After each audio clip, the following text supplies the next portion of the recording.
Hi കൂട്ടുകാരെ, എല്ലാവർക്കും SR ക്രിയേഷൻസിലേക്ക് സ്വാഗതം.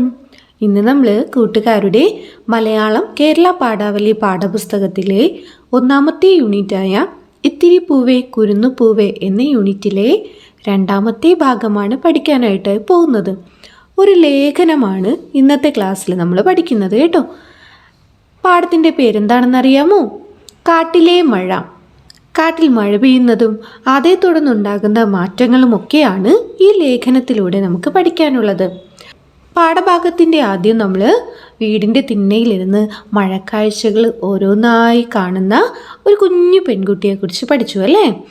ഇനി നമ്മുടെ കാട്ടിൽ മഴ പെയ്താൽ മഴ ഉണ്ടാക്കുന്ന മാറ്റങ്ങളും അതിൻ്റെ മനോഹാരിതയും എത്രമാത്രമായിരിക്കും? കൂട്ടുകാർക്ക് അറിയാമോ? അറിയില്ല അല്ലേ? നമുക്ക് പാഠഭാഗത്തിലൂടെ പഠിക്കാം. ഇവിടെ കണ്ട കൂട്ടുകാരെ, മനോഹരമായൊരു ചിത്രം കാണാമല്ലേ? ചിത്രത്തിൽ എന്തൊക്കെ കാഴ്ചകളാണ് കാണാൻ കഴിയുന്നത്?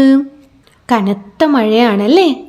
പിന്നെയോ കാറ്റിലിങ്ങനെ മരങ്ങൾ ആടി ഇളയുന്നുണ്ടല്ലേ? പുഴ കവിഞ്ഞൊഴുകുകയാണ്. പക്ഷികളും മൃഗങ്ങളുമൊക്കെ മഴയെ വരവേൽക്കുന്നത് കണ്ടു. വളരെ സന്തോഷത്തിലാണവർ. അപ്പം നമുക്ക് പാഠഭാഗത്തേക്ക് കടക്കാം. കാട്ടിലെ മഴ. ഇന്നലെ കാട്ടിൽ കന്നിമഴ പെയ്തു. കടുത്ത വേനലിൽ നീർച്ചാലുകൾ വറ്റി വരണ്ടു. പുഴ നന്നെ മെലിഞ്ഞു. പച്ചയ്ക്ക് വിളർച്ച, തീ വീണ കുന്നുകൾക്ക് കരിവാളിപ്പ്. ആദ്യം ആരും ശ്രദ്ധിച്ചില്ല. മലമുഴക്കിയും മണ്ണട്ടകളും ഒഴിച്ച് കുന്നിൻ മുകളിൽ കുറുമ്പ് കാട്ടുന്ന ആനക്കൂട്ടം കണക്ക് മഴമേഘങ്ങൾ വന്നു നിറഞ്ഞത് പെട്ടെന്നായിരുന്നു. കാറ്റിൽ മഴയിരമ്പം കേട്ടപ്പോൾ കരിയിലകളുടെ കലപിലയാണെന്ന് കരുതി. കൊമ്പുകളെ പിടിച്ചു കുലുക്കി കാറ്റ് കടന്നുപോയപ്പോൾ അറിഞ്ഞു, എവിടെയോ മഴ പെയ്യുന്നുണ്ട്. കാറ്റിൻ്റെ രണ്ടാം വരവിൽ ആദ്യ തുള്ളികളും എത്തി. ഇലച്ചാർത്തുകൾ ഏറെ നേരം പ്രതിരോധിച്ചു. പിന്നെ ആകാശവും ഇലകളും കാട്ടിലേക്ക് പെയ്തിറങ്ങി. ഇരുൾ വീട് തുടങ്ങിയപ്പോൾ കാട്ടിൽ ഒളിയിടം കണ്ടെത്താൻ ഏറെ പണിപ്പെട്ടു. പുഴയോരത്തെ പാറക്കെട്ടുകൾക്കിടയിലുള്ള സാമാന്യം വലിയ ഗുഹ, അതിൻ്റെ സുരക്ഷിതത്തിൽ ചുള്ളി വിറകുകൾ എരിഞ്ഞു തുടങ്ങിയപ്പോൾ പുറത്ത് കാറ്റിന് പേ പിടിച്ചു തുടങ്ങിയിരുന്നു. എവിടെയോ മരങ്ങൾ ഒടിഞ്ഞമരുന്നതിൻ്റെ ശബ്ദം, മൃഗങ്ങളുടെ അപായ സൂചനകൾ, ചിഹ്നം വിളികൾ, കനത്ത കാലടികൾ, കുഴമണ്ണിലൂടെ അതിദ്രുതം പായുന്നതിൻ്റെ പ്രതിധ്വനി. മഴത്തുള്ളികളുടെ സംഗീതം ഗർജനമായി മാറിക്കഴിഞ്ഞിരുന്നു. മണ്ണട്ടകൾ എപ്പോഴേ പാട്ടുനിർത്തി. അപായ സൂചനകളില്ല, ചിഹ്നം വിളികളില്ല, കാൽപ്പെരുമാറ്റങ്ങളില്ല. കാറ്റിൻ്റെ അലർച്ചയും മഴയുടെ മുരൾച്ചയും മാത്രം. പുഴയ്ക്ക് ജീവൻ വെച്ചു തുടങ്ങിയിരുന്നു. പുഴയുടെ നിറം തുടുത്തു. കുന്നിലും മേട്ടിലും നിന്നായി നൂറു നീർച്ചാലുകൾ പുഴയിലേക്ക് അരിച്ചിറങ്ങുന്നുണ്ട്. ഇരുട്ടിൽ ശബ്ദം മാത്രമായിരുന്നു. അവ നിലാവുദിച്ചതോടെ കാഴ്ചകളുമായി. മരങ്ങളിൽ നിലാവ് പെയ്തിറങ്ങിയതോടെ മഴയ്ക്ക് നിറക്കൂട്ടായി. പച്ചപ്പുകൾക്കിടയിൽ മിന്നാമിനുങ്ങുകളുടെ കൂട്ടം. നിലാനിറമാർന്ന മഴയ്ക്ക് പുഴയുടെ പശ്ചാത്തലവും മിന്നാമിനുങ്ങുകളുടെ അലങ്കാരവും. ഇടിമിന്നൽ ചാലുകൾ ഇടയ്ക്ക് കാട്ടിലേക്ക് വന്ന് പുഴയിൽ ചിതറിയ ചിത്രങ്ങൾ വരച്ചു. മഴയ്ക്ക് മുൻപേ നിലാവ് പെയ്തു തീർന്നു. മഴയും തീർന്നതോടെ കാടിനും പുഴയ്ക്കും അവയുടെ ശബ്ദങ്ങൾ തിരിച്ചു കിട്ടി. പുലർന്നതോടെ വർണ്ണങ്ങളും. കാട്ടിൽ കന്നിമഴ യൗവനമാണ് കൊണ്ടുവരുന്നത്.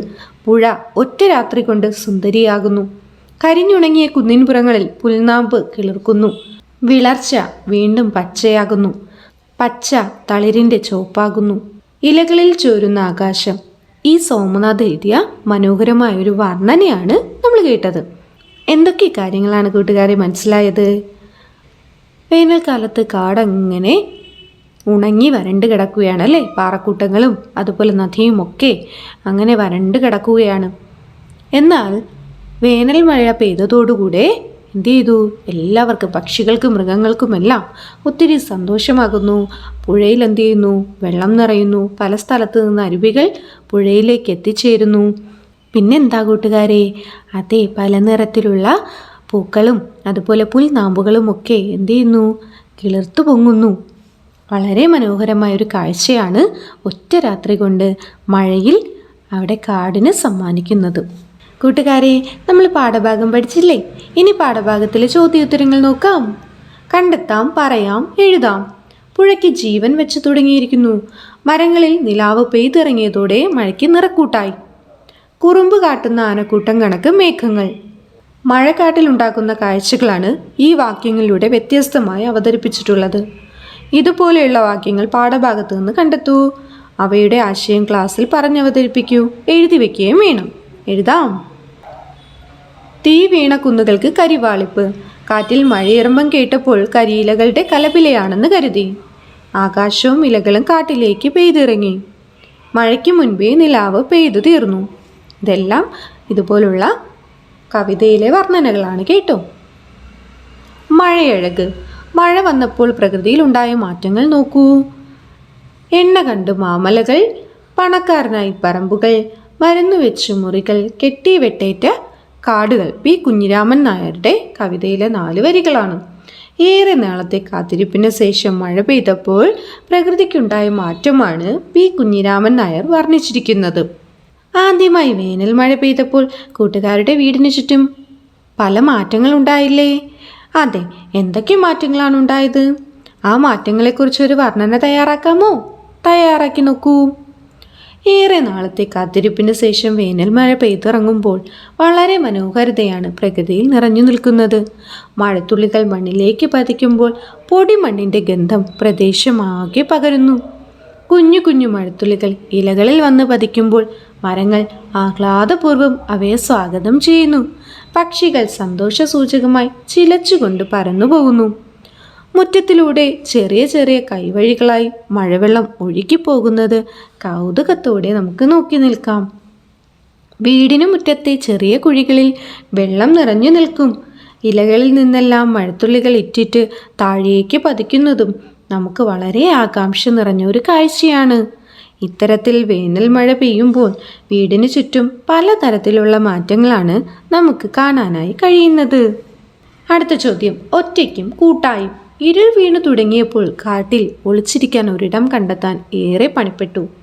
ഇരുൾ വീണു തുടങ്ങിയ കാട്ടിൽ ഒളിയിടം കണ്ടെത്താൻ ഏറെ പണിപ്പെട്ടു. ഈ വാക്യങ്ങൾ തമ്മിലുള്ള വ്യത്യാസം എന്തെന്ന് ചർച്ച ചെയ്തെഴുതൂ.